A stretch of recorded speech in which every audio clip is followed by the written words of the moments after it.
tema yang diberikan kepada saya yaitu hidup dalam terang firman. Sebelum itu saya mungkin akan memperkenalkan diri. Saya Yulia Uniati. Saya pelayanan di Yayasan Lembaga Sabda. Mungkin Bapak Ibu ada banyak yang tahu tentang Sabda dari Alkitab Digital. Dan saya tidak datang sendiri. Ada dua rekan kami yang hadir. Ada Saudari Roma. Ya, kemudian ada Saudara Elan, ya, mereka membantu kami untuk masalah administrasi dan juga untuk Bapak Ibu semua bisa mendapatkan traktat dari Yayasan Lembaga Sabda.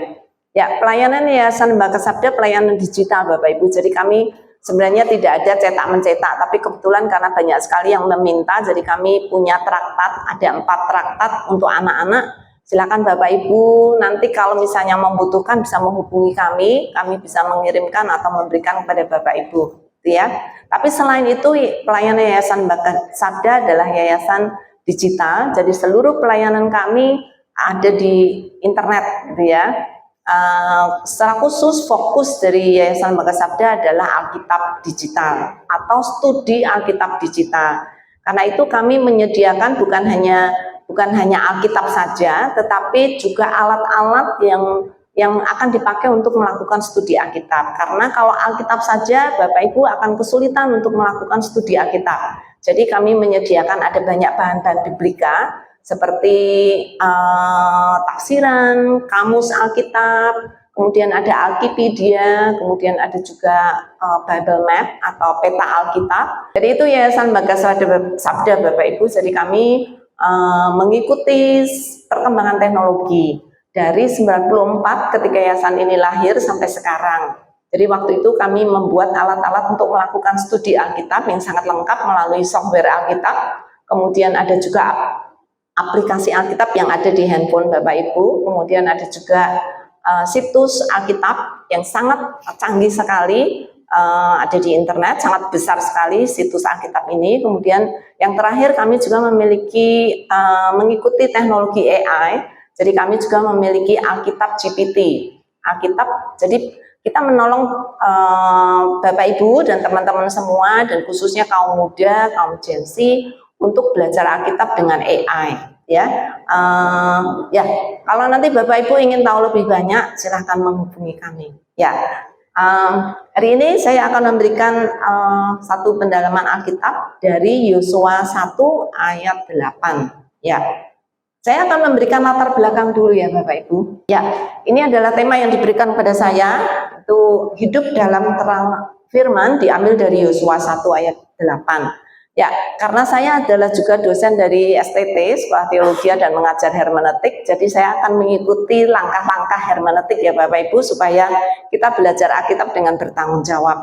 Ya, pertama kita akan mempelajari dulu latar belakang. Setelah latar belakang, nanti akan saya memberi penjelasan secara detail ayat yang akan kita kupas bersama. Lalu bagaimana ini penerapannya secara khusus di era digital di tempat kita sekarang hidup, ya saat ini hidup. Oke, latar belakang ya. Jadi di dalam latar belakang ini kita akan melihat khususnya di Yosua pasal 1. Kalau kita belajar Alkitab, kita tidak boleh hanya mencomot satu ayat. Tidak boleh. Kita harus mempelajari paling tidak satu perikop. Satu perikop itu satu judul, ya, jadi judul di dalam satu pasal. Tapi karena ini dalam satu pasal itu cuma satu perikop, jadi kita akan membahas seluruh pasal 1, paling tidak itu menjadi background, menjadi konteks, menjadi latar belakang ketika kita mempelajari satu ayat yang ada di situ, gitu ya. Jadi kita akan mempelajari sesudah Musa mati, siapa yang menggantikan dia, lalu bagaimana masa depan dari bangsa Israel. Ya, ini Bapak Ibu. Jadi masa Yosua, khususnya dari kitab Yosua pasal 1, itu ada banyak sekali transisi yang sedang terjadi saat itu, ya. Kondisi transisi yang sangat kuat dan sangat lengkap sekali menyelimuti bangsa itu. Nah, nanti kita akan melihat bagaimana itu implikasinya bagi kita sekarang dan bagaimana kita menerapkannya di zaman kita yang sekarang, ya. Nah, saat itu ada transisi kepemimpinan. Kalau saudara membaca dari seluruh Yosua, itu diawali dengan maka matilah Musa. Kemudian Tuhan menunjuk Yosua untuk menggantikan Musa memimpin bangsa pilihan Allah ini, ya. Nah, saudara kalau melihat ini Yosua dan Musa itu beda, Bapak Ibu. Musa itu pengalaman, Musa sudah tua, pengalamannya sangat banyak, khususnya bersama dengan Tuhan sudah sangat akrab sekali gitu ya. Sedangkan Yosua ini belum terlalu tua, pengalamannya juga belum terlalu banyak, sudah banyak karena dia menjadi panglima perang dari Musa, orang kepercayaan Musa yang memimpin pasukan untuk berperang ya.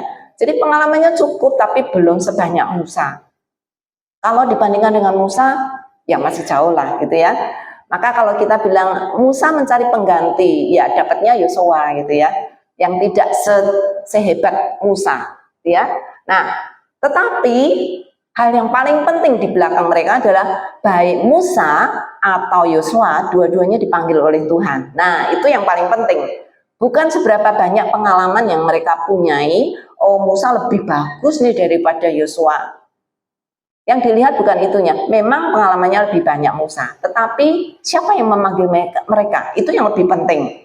Kalau yang memanggil Musa adalah Tuhan dan Yosua adalah Tuhan, maka Tuhan yang sama yang mempersiapkan bangsa Israel untuk mendapatkan kepemimpinan yang baru ya.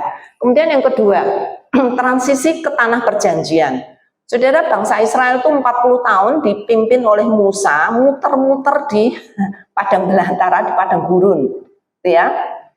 Ya, karena kedegilan bangsa Israel, karena Tuhan ingin mengajarkan mereka bagaimana setia kepada Tuhan, maka Tuhan dengan sengaja ya menempatkan bangsa Israel di padang gurun selama 40 tahun. Bahkan Musa sendiri tidak diperkenankan Tuhan untuk masuk ke tanah perjanjian. Jadi masih muter-muter di situ dan Musa diberikan kepercayaan oleh Tuhan untuk memimpin bangsa yang tegar tengkuk ini 40 tahun di padang gurun. Nah, Tuhan tidak memberikan izin kepada Musa untuk masuk ke tanah perjanjian ya, karena salah satu kesalahan yang dilakukan atau dosa yang dilakukan oleh Musa, sehingga Tuhan berkata, "You akan tinggal." Yang akan memimpin bangsa Israel pergi ke tanah perjanjian adalah Yosua. Ya, atas penentuan Tuhan itu Musa dengan rela hati, dengan besar hati, dengan jiwa yang sangat lapang, ya, dia mempersiapkan Yosua untuk menggantikan dia memimpin bangsa Israel pergi ke tanah perjanjian. Luar biasa, ya, luar biasa. Nah, saudara, transisi yang ketiga adalah transisi ke generasi baru. Kalau saudara ingat cerita Musa atau cerita bangsa Israel muter-muter di padang gurun ini juga ada satu kisah di mana bangsa Israel tuh melakukan dosa yang membuat Tuhan sangat marah, sehingga Tuhan mengatakan bahwa generasi bangsa Israel yang ikut keluar dari tanah Mesir atau yang pernah tinggal di Mesir dan ikut keluar dari tanah Mesir dan ikut muter-muter 40 tahun di padang gurun, mereka tidak akan masuk ke tanah perjanjian. Yang masuk ke tanah perjanjian adalah orang-orang yang lahir muter-muter di 40 tahun di padang belantara, inilah orang-orang yang lahir di situ yang boleh masuk. Saudara, itu juga satu hal yang luar biasa kalau kita lihat ya. Kemudian betul ketika Yosua memimpin bangsa ini, maka hanya mereka yang berusia tertentu pastinya ya, karena mereka tidak boleh orang yang ikut hidup di Mesir, benar-benar yang orang yang sudah lahir di padang gurun, dan mereka itu yang boleh masuk. Ya, ini transisi ya Bapak Ibu. Yosua harus memimpin bukan orang-orang yang senior, tetapi generasi muda yang lahir di padang gurun, dan mereka akan dipimpin untuk masuk ke tanah perjanjian. Mereka lah yang akan menikmati tanah perjanjian yang Tuhan berikan pada mereka. Itu pun bukan diterima dengan gampang. Karena apa? Tanah perjanjian yang diberikan oleh Tuhan ini masih diduduki atau sudah, mungkin lebih tepatnya sudah diduduki oleh bangsa-bangsa lain. Sehingga ketika bangsa Israel itu harus menduduki tanah perjanjian ini, mereka harus mengusir semua orang-orang yang sudah tinggal di situ. Nah, ini ceritanya panjang, saya nggak mau ikut-ikut politik ya Bapak Ibu. Tapi ya, itu faktanya ya. Sehingga ketika Yosua memimpin generasi baru ini adalah generasi muda, jelas pasti muda, dan mereka dipersiapkan untuk berperang, untuk mengeklaim tanah perjanjian yang diberikan Tuhan kepada mereka. Sehingga ini masa depan yang bagus atau nggak bagus, saya nggak tahu sih. Kalau saya suruh ikut perang sih karena usia saya udah nggak melihat itu sebagai masa depan yang bagus gitu ya.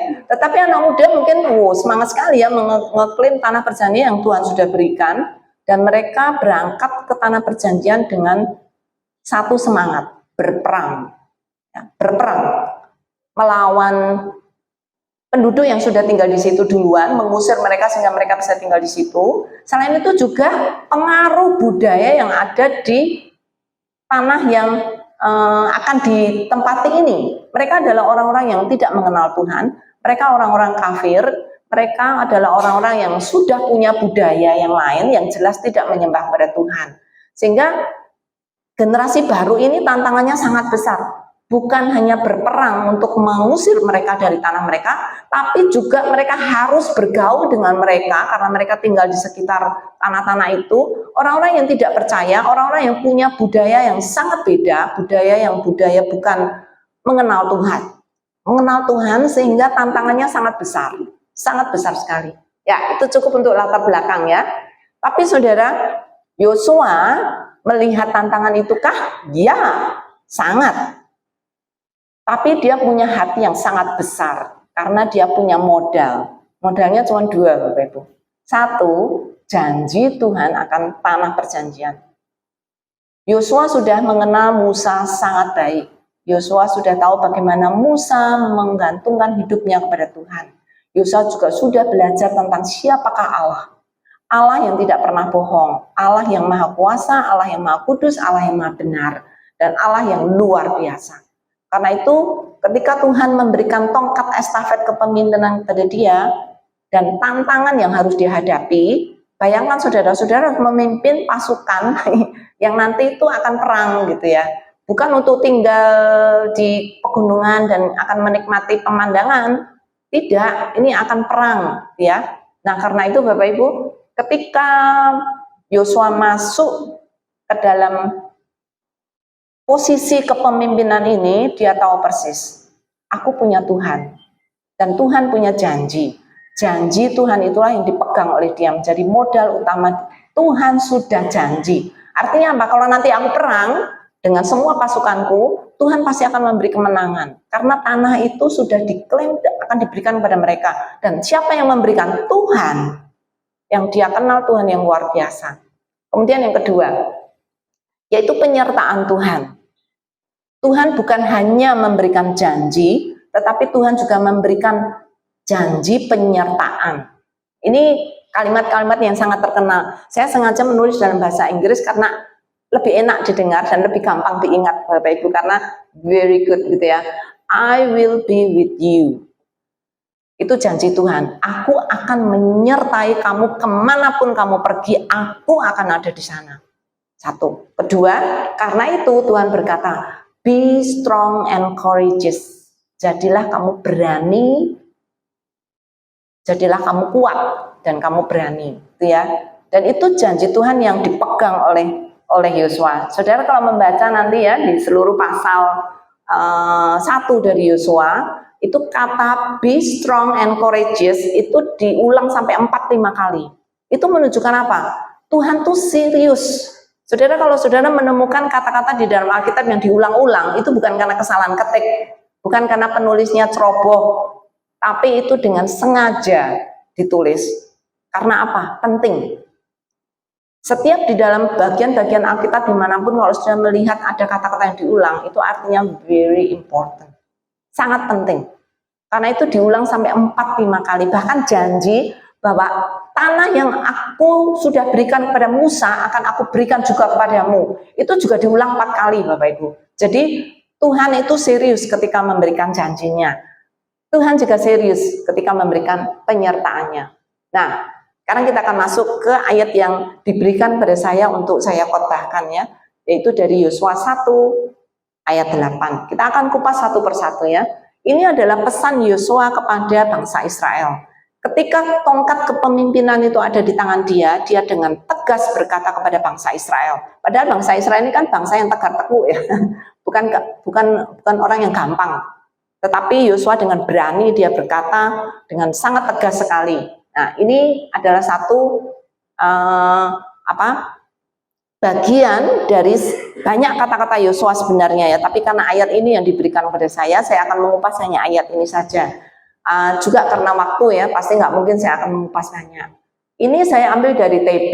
Janganlah engkau lupa memperkatakan kitab Taurat ini, tetapi renungkanlah itu siang dan malam, supaya engkau bertindak hati-hati sesuai dengan segala yang tertulis di dalamnya. Sebab dengan demikian perjalananmu akan berhasil dan engkau akan beruntung.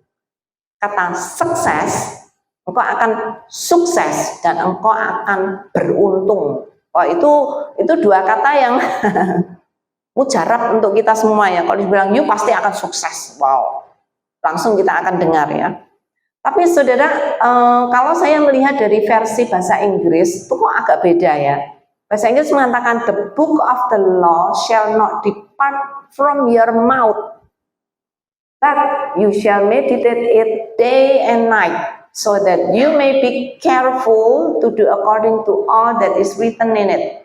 For then you will make your way prosperous,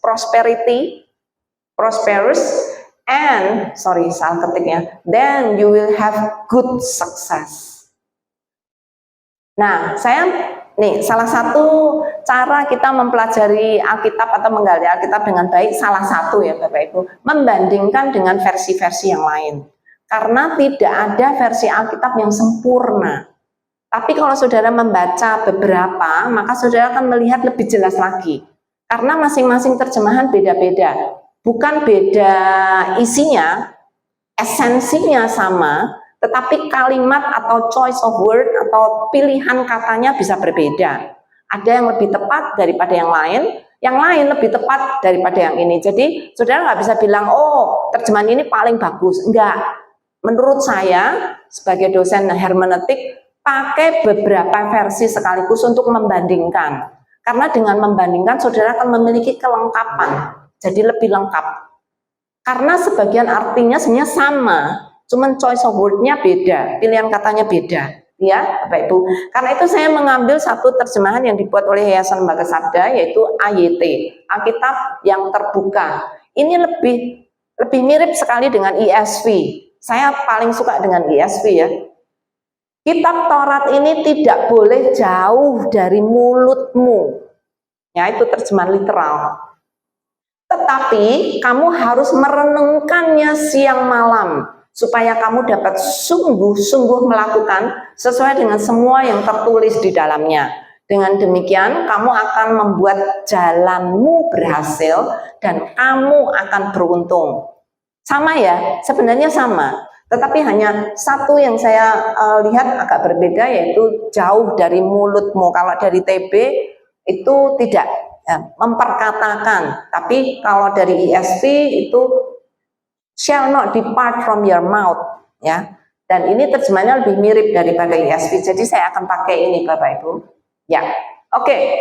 Ada beberapa kunci kata di dalam Yosua 1 ayat 8. Kitab Taurat ini tidak boleh jauh dari mulutmu. Saudara, kitab Taurat pada saat itu yang dibaca oleh Yosua, pastilah kitab Taurat yang ditulis oleh Musa. Lain-lainnya belum ada. Seluruh perjanjian lama belum ada. Yang ada baru 5 kitab yang ditulis oleh Musa sebelum dia meninggal. Ya, jadi 5 kitab Musa inilah yang dianjurkan oleh Yosua. Baca itu, ya, bukan hanya baca. Biarlah ayat-ayat itu atau kitab-kitab itu dekat dengan kamu. Mulut itu kan sesuatu yang nggak mungkin akan terpisah dengan kita ya. Jadi sangat dekat sekali dengan kita, menjadi bagian yang integral di dalam kehidupan kita sehari-hari. Jadikan firman Tuhan itu bagian dari hidupmu yang tidak terpisah dari hidupmu. Jadikan firman itu dekat di dalam hatimu dan di dalam mulutmu. Karena di dalam Alkitab dikatakan jangan hanya mengaku dengan dalam hati, tetapi juga harus dengan mulut. Dua-duanya harus dilakukan ya Bapak Ibu. Jadi ini yang dikatakan Yosua. Yosua berkata, jangan. Kita akan menghadapi masa depan yang sangat exciting karena akan perang, akan menghadapi bangsa-bangsa lain yang tidak mengenal Allah, budaya yang mungkin akan menjerumuskan mereka dari mengenal Allah Yahweh. Kita harus dekat dengan firman Tuhan supaya kita tidak terpengaruh dengan ajaran-ajaran yang tidak sesuai dengan kehendak Tuhan. Kedua, renungkanlah siang dan malam, merenungkan siang dan malam. Ini ada satu bapak dulu yang pernah bercanda dengan saya, Bu, kalau merenungkan siang malam terus kita nggak kerja dong. Ya, iya sih.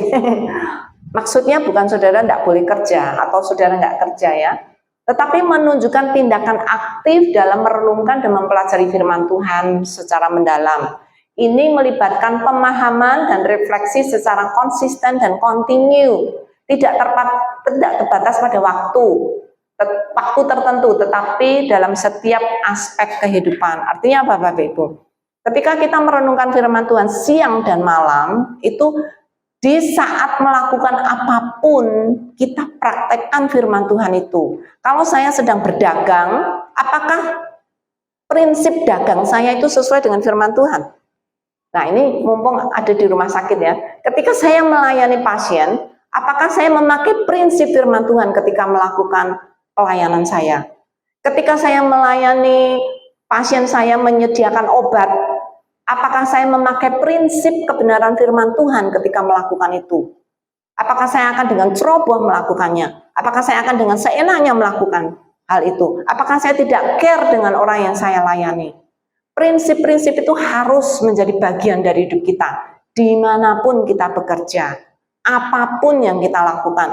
Biarlah itu dekat, artinya apa? Tindakan aktif.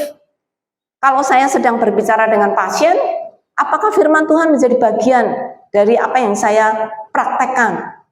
Ketika saya membersihkan alat-alat laboratorium, apakah saya memakai prinsip kebenaran firman Tuhan? Apakah hati saya melakukannya dengan sukacita, seperti saya melakukannya itu untuk Tuhan? Semua prinsip itu mungkin kadang-kadang kita terlupakan ya. Kerja, masa mikirin firman Tuhan kan di rumah, mikirin firman Tuhan kan di gereja. Yosua berkata, no, memikirkan firman Tuhan dimanapun kita berada. Tindakan aktif apapun yang kita lakukan, apakah kita melakukannya berdasarkan firman Tuhan? Apakah kami mengasihi? Pada ujungnya Bapak Ibu, apakah apapun yang saya lakukan, apakah saya lakukan dengan sukacita? Apakah saya lakukan itu dengan mengasihi Tuhan, mengasihi sesama? Jadi pertanyaan bagi kita. Berikutnya, sungguh-sungguh melakukan semua yang tertulis di dalamnya. Bukan parsial Bapak Ibu, bukan cuma sedikit, seluruhnya, artinya semuanya. Meditasi atau pemahaman firman Tuhan harus berujung pada tindakan yang nyata, bukan cuma di kepala, tetapi tindakan nyata dalam hidup, bukan hanya pengetahuan teoritis saja, tetapi kepada kepatuhan secara total terhadap semua hukum dan perintah yang ada dalam Taurat. Nah, saudara, kita sebagai orang Kristen tidak dituntut untuk sekolah teologi, tidak, tetapi dituntut untuk memiliki literasi Alkitab. Kalau pemerintah gembar-gembor tentang literasi digital, seharusnya gereja menggembar-gemborkan tentang literasi Alkitab. Berapa banyak orang yang mengaku Kristen, orang yang mengaku mengenal Kristus, orang yang mengaku menjadi pengikut Kristus, tetapi tidak mengenal Alkitab. Saudara, firman Tuhan itu adalah Dia pribadi, yaitu Kristus. Kalau kita tidak mengenal Kristus secara pribadi, maka nggak mungkin kita akan mengenal firman-Nya. Sebaliknya, ketika kita mengenal firman Tuhan, maka pasti kita akan mengenal Dia. Karena Dialah firman itu. Dikatakan di dalam Yohanes 1 ayat 4, 8, Kristus adalah firman yang menjadi daging. Ya, karena itu Bapak Ibu, ketika kita diminta untuk melakukan firman Tuhan, jangan lakukan separuh. Artinya apa? Oh ya, kalau di rumah saya mau sih jadi orang Kristen, tapi kalau di kerja ya nggak usah lah Kristen-Kristenan. Saya menerapkan prinsip yang dipakai oleh semua orang pada umumnya. Oh tidak ya, ketika kita ada di dalam keadaan apapun, Tuhan menginginkan kita mempraktekkan, karena ketika mempraktekkannya, itu bukan hanya nama Tuhan yang dimuliakan, tetapi saudara akan menjadi berkat bagi semua orang ini. Saudara melakukan itu dengan sukacita, maka saudara akan menjadi berkat. Saudara melakukannya dengan sungguh-sungguh, itu juga menjadi berkat, bukan hanya bagi orang yang kita layani, bahkan bagi rumah sakit ini, sehingga rumah sakit ini boleh dikenal pelayanannya menjadi pelayanan yang baik, karena saudara melakukannya dengan sungguh-sungguh.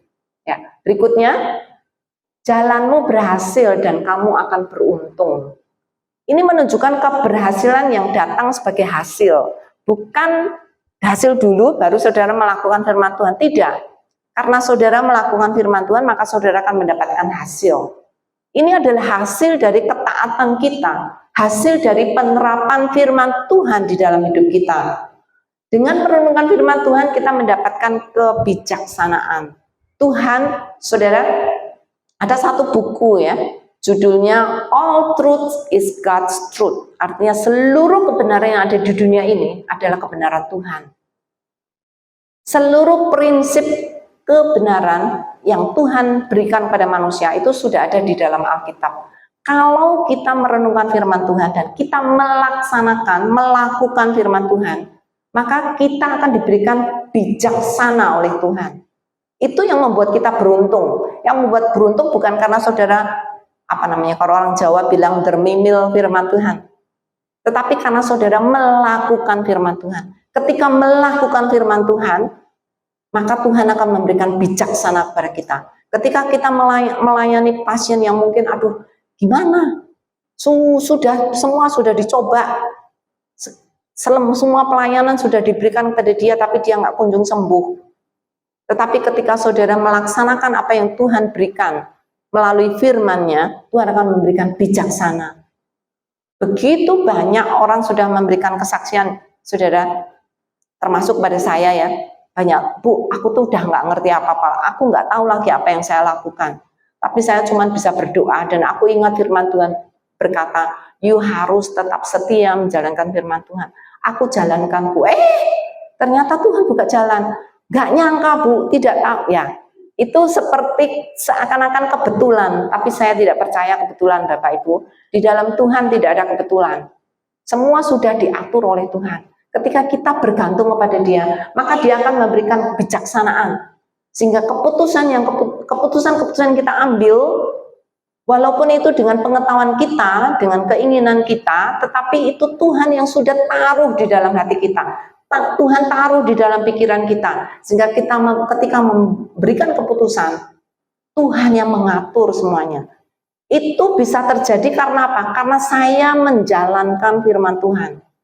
Bukan karena saya orang baik, tetapi karena saya berpegang pada firman Tuhan dan saya setia menjalankan firman Tuhan. Tuhan akan memberikan bijaksananya. Dia taruh di dalam pikiran kita dan di dalam hati kita untuk menjalankan apa yang kita inginkan. Nah, Bapak Ibu, jadi kesimpulannya ya Bapak Ibu, Yosua 1 ayat 8 itu adalah seruan untuk hidup di dalam terang firman-Nya. Firmanlah pusat kehidupan orang percaya. Dengan merenungkan dan menghidupi hukum Allah, kita tidak hanya akan meraih keberhasilan dalam hal materi. Materi itu secondary, tapi terutama adalah dalam aspek spiritual. Saudara mengalami sukacita yang tidak mungkin akan bisa dibeli dengan uang. Saudara akan mengalami kenikmatan hidup yang tidak mungkin akan bisa digantikan oleh uang. Saudara akan mengalami sukacita, kebahagiaan yang tidak mungkin akan bisa dibeli dengan uang. Ya. Karena apa? Karena pengetahuan spiritual yang kita miliki itu memberikan kebijaksanaan, pemahaman tentang apa arti hidup yang sesungguhnya.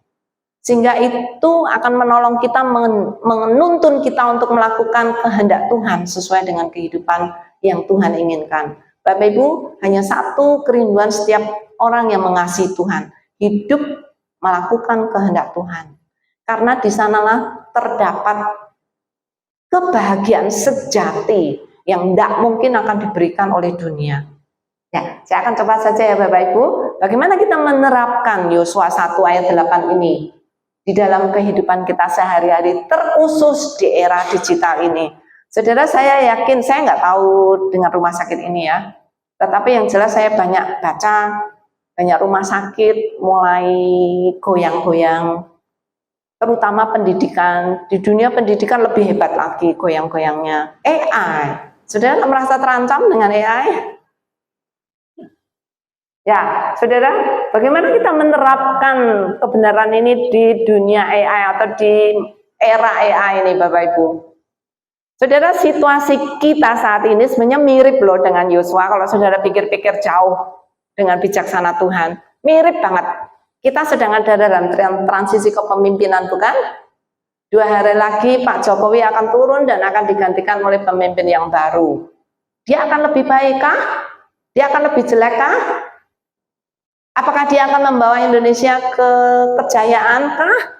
Nobody knows, kita nggak tahu. Ya, semua orang masih menebak-nebak, semua orang masih menduga-duga. Tetapi kita semua berdoa, Tuhan akan pimpin Pak Prabowo untuk bisa memimpin Indonesia menuju Indonesia emas. Kita semua berharap tidak akan ada apa-apa sehingga kita semua bisa bekerja dengan baik. Kita ingin semua hal yang sudah dilakukan oleh Pak Jokowi bisa dilanjutkan dan semakin sukses dilakukan oleh Pak Prabowo. Semua keinginan kita seperti itu doa kita. Tapi kita nggak tahu. Nah, kita nggak tahu. Kita akan melihat nanti. Kedua, transisi ke era digital, terkhusus ke dunia AI, Bapak Ibu. Nah, kami dari Yayasan Baka Sabda mengikuti teknologi terus, gitu ya. Itu sebabnya kami tahu persis dengan AI. Kami juga memberikan banyak edukasi kepada gereja-gereja, kepada hamba Tuhan, kepada sinode tentang AI. Karena ini sangat luar biasa. AI is here.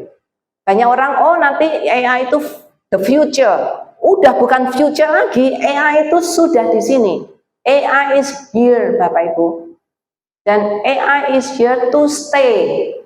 Artinya untuk tinggal selama-lamanya bersama dengan kita. AI itu bukan tren, Bapak Ibu. AI itu akan di sini dan akan di sini selama-lamanya. Ada satu ahli berkata AI itu seperti listrik baru. Saudara tahu listrik ya? Saudara lahir sudah ada listrik. Saudara nanti mati juga pasti listrik masih ada ya. Generasi alfa lahir AI ada, nanti sampai mereka mati AI juga masih ada.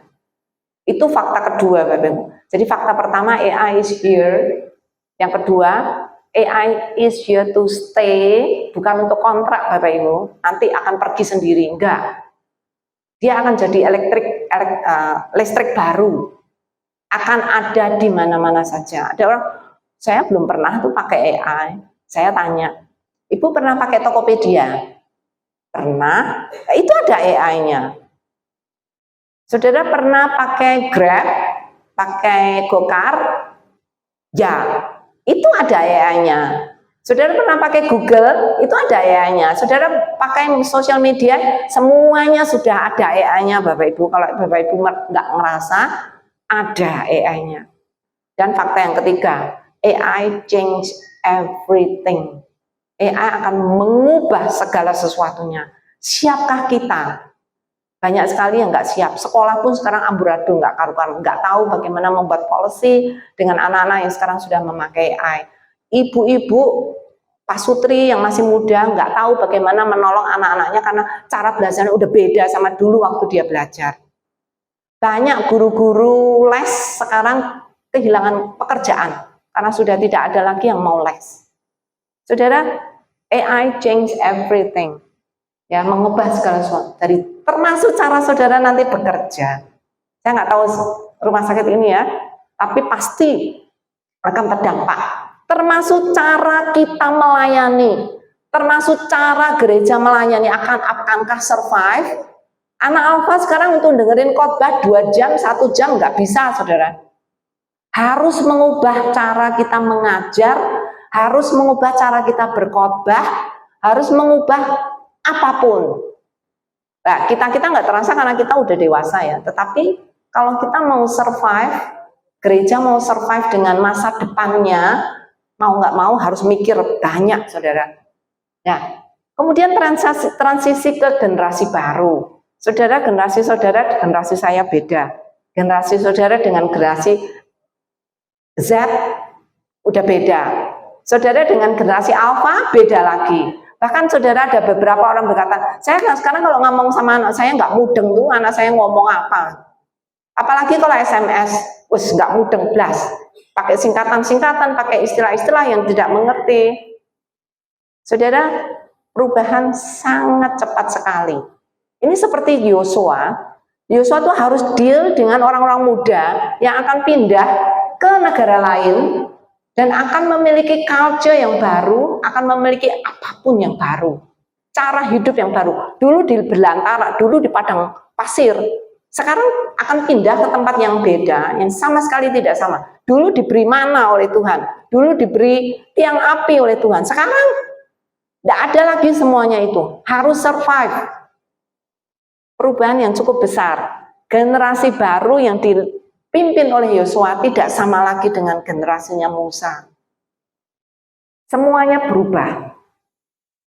Hari ini kita harus berperang.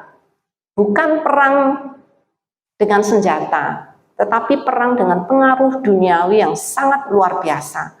Anak-anak kita itu semua sudah dimuridkan oleh internet. Di internet kan nggak semuanya bagus Bapak Ibu. Ada yang jelek, ada yang sampah, bahkan ada yang sesat. Tapi disitulah semua anak muda ada di sana. Bagaimana orang-orang tua ini bisa menolong mereka berperang, sehingga sekalipun mereka hidup di dunia internet yang jahat, bagaimana mereka tetap survive dengan iman mereka. Perang saudara, ini perang yang bukan main-main. Kita harus memenangkan generasi muda untuk tetap setia pada Tuhan. Berapa banyak sekarang gereja mengeluh, Bu, kami kehilangan anak-anak muda. Kalau mereka mau jujur, semua gereja kehilangan anak muda. Bagaimana saudara? Perang antara generasi lama dengan generasi baru. Generasi baru nggak mau melepas kepemimpinan. Generasi baru tidak diberi kesempatan. Kita juga bukan hanya berperang secara fisik, tetapi juga secara mental. Saudara, begitu besar tantangan keluarga saat ini. Mental breakdown, kesehatan mental menjadi mencuat sangat banyak, sangat dibicarakan. Saya yakin rumah sakit ini juga pasti sadar ya. Begitu banyak anak muda bunuh diri, banyak anak muda mengalami depresi. Karena apa? Karena digital. Bagaimana kita akan menghadapi itu? Siapkah kita? Kita diajak oleh Yosua untuk berperang, ya. Karena itu Bapak Ibu, firman-Nya tidak boleh jauh dari mulut kita. Kita harus merenungkan firman-Nya siang dan malam. Kita harus sungguh-sungguh melakukan firman-Nya supaya jalan kita berhasil, anak kita berhasil, gereja kita berhasil, rumah sakit ini berhasil. Jalankan firman Tuhan, maka Tuhan akan memberikan bijaksana pada saudara. Nah, ini penutup dari kitab Yosua. Tetapi aku dan seisi rumahku, aku akan beribadah, kami akan beribadah kepada Tuhan. Bapak Ibu yang dikasih Tuhan, inilah komitmen yang harus kita ambil. Saya berharap ini komitmen menjadi komitmen kita semuanya. Aku dan keluargaku, kami akan beribadah kepada Tuhan, tetap beribadah kepada Tuhan. Sekalipun perang mental terus berjalan di sekitar kita, tapi aku mau tetap berpegang pada firman-Nya. Amin Bapak Ibu. Mari kita berdoa. Bapak yang di surga, kami sungguh bersyukur firman-Mu boleh menolong kami, memimpin kami untuk mengerti panggilan Tuhan di zaman ini, di era yang begitu rapuh ini Tuhan.